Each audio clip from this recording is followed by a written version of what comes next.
तो आज की इस वीडियो में मैं आप सभी बच्चों को क्लास 12th में जो भी बच्चे चेक बोर्ड में इकोनॉमिक्स देखिए आपका सब्जेक्ट है। इकोनॉमिक्स का आपका एग्जामिनेशन होने वाला है। आपने मॉडल सेट सॉल्व कर लिया होगा टर्म 1 का। टर्म 2 में देखिए मॉडल सेट आप सभी बच्चों को सॉल्व मिला भी होगा तो हिंदी में मिला होगा, जो हमारी मातृभाषा है। ठीक है, वो हमारा अधिकारी भाषा, उसे तो हमें सीखना ही पड़ेगा। लेकिन बहुत से बच्चे होते हैं जो क्लास 12th में इकोनॉमिक्स को इंग्लिश में रखते हैं। तो आज की इस वीडियो में मैं आप सभी बच्चों को क्लास 12th में इकोनॉमिक्स जो है आपका वो पूरी सॉल्यूशन वो कंप्लीट इंग्लिश में करवा दूंगा। इंग्लिश में सारे के सारे आंसर भी आपको मिल जाएंगे। अब वीडियो डिस्क्रिप्शन बॉक्स में टेलीग्राम ग्रुप का लिंक मिलेगा। जैसे ही मॉडल सेट पे 1 से 5 तक कंप्लीट हो जाएंगे, जिस दिन कंप्लीट हो गया उसी दिन सारा का सारा PDF आपको मैं टेलीग्राम ग्रुप में भेजूँगा, वहाँ से आप डाउनलोड कर सकते हैं।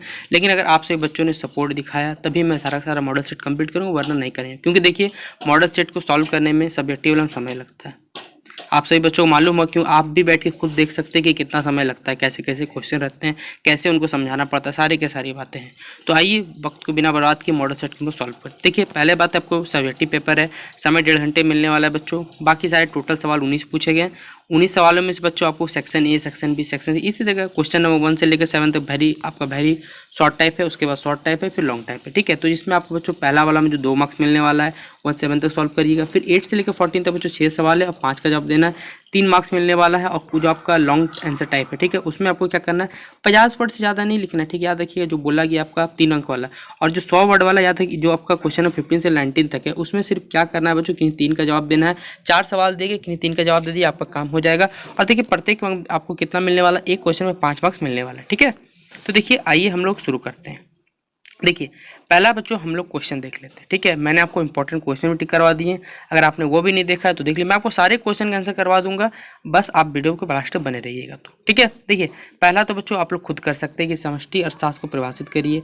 फिर दूसरा है बच्चों हमारा डिफाइंड इन्वेस्टमेंट यानी विनियोग को क्या करिए, परिभाषित करिए। फिर भारतीय रिजर्व बैंक की स्थापना जो कब, इतना इससे ज़्यादा फिर उसको पूछेगा बच्चों मुख्यालय कहाँ है, अभी वर्तमान मुख्यालय मुंबई में, याद रखना है। लेकिन जब बना था उस समय उसका स्थापना कहाँ हुआ था, कौन सी जगह पे, वो बताना है। याद है कि इंपॉर्टेंट सवाल बनता है यहाँ से।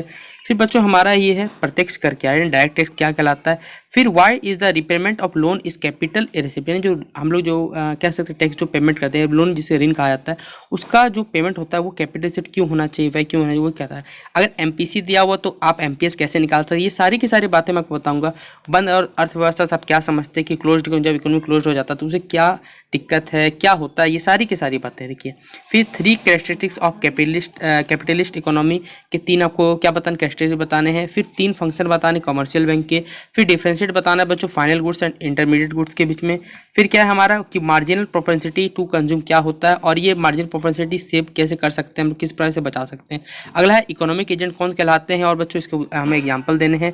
फिर हमें रेवेन्यू अकाउंट बताना है, राजस्व लेखा क्या होता है। और फिर 14वां क्वेश्चन है कि ओपन इकोनॉमी समझाना है, लेकिन विद एग्जाम्पल के थ्रू हमको समझाना है।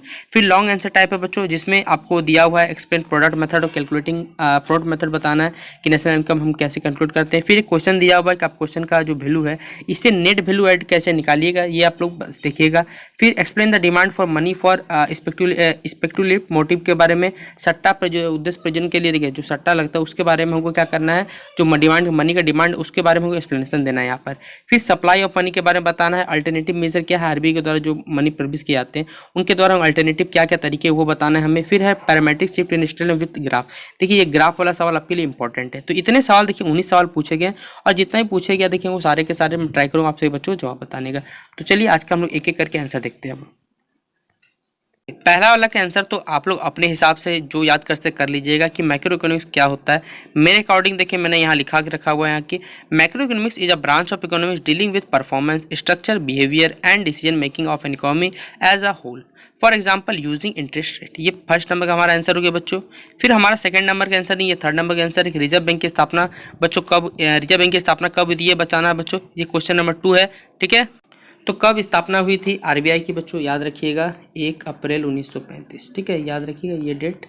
और कहाँ हुई थी, कोलकाता। ठीक है, उस टाइम का क्या कहलाता था बच्चों, कोलकाता कहलाता था। ठीक है, याद रखिएगा अभी कलकत्ता कहलाता है। फिर बच्चों हमारा ये सेकंड नंबर का आंसर गलती, वो थर्ड नंबर था, ये सेकंड नंबर, ये आपका सेकंड नंबर। ठीक है, कि इन्वेस्टमेंट क्या होता है, तो investment is the dedication of an asset To attain an increase in value over a period of time, invest requires the sacrifice of some present and such as time, money और effort। इतना बड़ा नहीं लिखिएगा, यहाँ से यहाँ मैं आपको शॉर्ट बताता हूँ ताकि आपको एग्जाम में देखिए जितना समय हो सके आप बचाइएगा।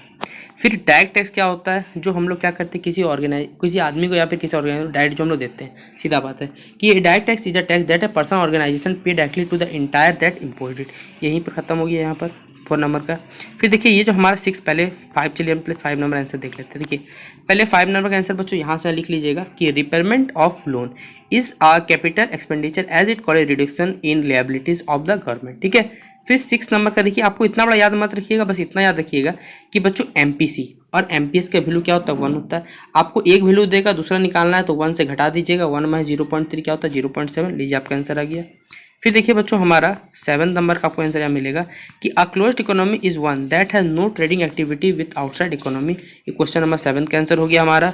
उसी तरह यहाँ देखिए हमारा क्वेश्चन नंबर 8 स्टार्ट होता है कि capitalism has many unique features some of which include a 2 class system, private ownership, a profit motive, minimal government intervention and competition. ये क्वेश्चन नंबर 8 का आंसर है बच्चों।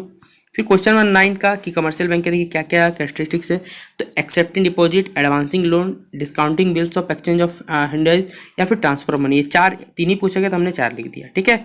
फिर बच्चों डिफरेंशिएट बताना है किसे फाइनल गुड्स और इंटरमीडिएट गुड्स। तो final goods are those that are manufactured to the consume directly by the consumer और intermediate goods are referred as goods that are used for producing. देखिए ज़्यादा बड़ा नहीं लिखना है क्योंकि 50 वर्ड से हमें कम ही लिखना है, इसलिए मैंने इतना छोटा छोटा आंसर लिखा है, पहले बता देता आपको। फिर देखिए ये मार्जिनल प्रोपेंसिटी, ये बच्चों हमारा हो गया क्वेश्चन में 11, ये थोड़ा सा बड़ा जाएगा। मैं आपको यहाँ बता देता हूँ कि आप क्या करिए, यहाँ से यहाँ तक लिखिएगा पहला कि marginal propensity to consume refer to the percentage change in consumption for every 1 rupee of change in form.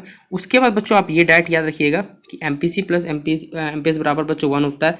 ये छोड़ सकते हैं पूरा टर्म, इतना याद रखिएगा। ये पूरा आपको वहाँ दिखाना नहीं रहेगा, दिखाना चाहे तो आप दिखा सकते हो वरना नहीं दिखाए तो कोई दिक्कत नहीं है। और ये लिख दीजिएगा, आपको कुछ नहीं करना है। और यहाँ से यहाँ लिख दीजिएगा कि एमपीएस बराबर क्या होता है 1 होता है। प्रूफ करने बोला जाए तो प्रूफ भी कर सकते हैं देख के। ठीक है। फिर हमारा 12th नंबर बच्चों की by economic units of economic sense कौन कहलाते हैं, तो बाय इकोनॉमिक यूनिट्स और economic we mean those individual और institution which take economic decision. ठीक है। They can be consumer who decide what and how much to consume. They may be producer of goods and services who decide what and how much to produce. ठीक है। ये होते हैं हमारे economic agent कहलाते हैं। ठीक है। अब देखिए बच्चों ये हमारा 13 नंबर आंसर कि a revenue account is an account with a credit balance. ये रेवेन्यू अकाउंट क्या कहलाता बताना है, तो a revenue account is account with a credit balance. It includes all the revenue receipt also known as current receipts of the government. This receipt include tax revenues and other revenues of the government. ठीक है। Question number 13 का answer हो गया। फिर question number बच्चों 14 का answer देखिए open economy है, तो एग्जांपल के साथ बोला इसलिए थोड़ा सा ये बच्चों बड़ा जाएगा, मैं बताता हूँ। वहाँ से आप मार्क करिएगा पहले यहाँ तक। ठीक है। कि open economy is said to be one that trades with other countries in commodities and services often also in financial asset. Indian for example can utilise which are manufactured around the world and some of the goods from India exported to other nation. ठीक है। 14 का answer. इसे आप क्या करिएगा बताता हूँ आपको, एग्जाम्पल यहाँ से यहाँ लिख दीजिएगा। ठीक है। जितना शॉर्ट हो सकता है अपने हिसाब से यहाँ पर लिखिएगा, उससे कोई बड़ी बात नहीं है। देखिए फिर है product method of calculating national income. ये बड़ा क्वेश्चन है बच्चों, लॉन्ग आंसर टाइप में आता है। देखिए इतना बड़ा कि under the product method the national income is calculated by adding up the money value of goods and services produced by the primary, secondary and tertiary sector. It is useful for accessing the contribution of each of this sector towards the national income. ठीक है। ये हो गया बच्चों। फिर हमारा question 17 का answer की द एक्सपेक्टेड और asset demand for money is the demand for highly liquid financial asset, domestic money और foreign currency that is not detected by real transaction such a trade और कंजप्शन एक्सपेंडिचर। ठीक है। और बच्चों ये हमारा लास्ट नंबर आंसर की the supply of money means the total exchange of money, paper notes, coins and demand deposit bank in circulation which is held by the public at any point particular point of. In short money supply includes currency held by public and net demand deposit in bank. ठीक है। तो बच्चों इसी तरह हमारा देखिए ये सवाल क्या होता है, खत्म होता है model set paper 1। Complete solution English में मैंने आपको करवा दिया। अगर सेट 2 का भी चाहिए तो आप सभी बच्चे अगर अच्छा इस वीडियो में व्यूज आता है, अच्छा रिस्पॉन्स आता है, मुझे लगता है कि हाँ बच्चे रिस्पॉन्स कर रहे हैं, तभी आप सभी के लिए मॉडल सेट पेपर 2 का भी सॉल्यूशन मैं जल्द से जल्द 1 या 2 दिन में आपको पूरा मॉडल सेट करवा दूंगा, अगर आप सभी बच्चों ने अच्छा रिस्पॉन्स दिखाया तो ही। वरना देखिए क्योंकि मेहनत लगता है बच्चों आपको हर चीज़ में, क्योंकि मॉडल सेट में बनाने में ऑब्जेक्टिव क्वेश्चन टिक करने में समय नहीं लगता जितना सबमिटिव पेपर सॉल्व करने में लगता है, याद रखिए इस बात को। बाकी मॉडल सेट पेपर 1 से 5 तक मैंने टर्म 1 का सॉल्यूशन करवा दिया था, अगर वो वीडियो नहीं देखा है तो वीडियो के डिस्क्रिप्शन में एक प्लेलिस्ट का लिंक मिलेगा, वहाँ पर आपको सारा मॉडल सेट मिल जाएगा इकोनॉमिक्स का 1 सेल के 5। तो आप वो वीडियो भी देख सकते हैं अगर आपको मन करे तो। फिलहाल ये वीडियो पसंद आया तो वीडियो शेयर करिए, वीडियो कैसा लगा कमेंट सेक्शन में जरूर बताइए। चलिए मिलते हैं अपने अगले वीडियो पे।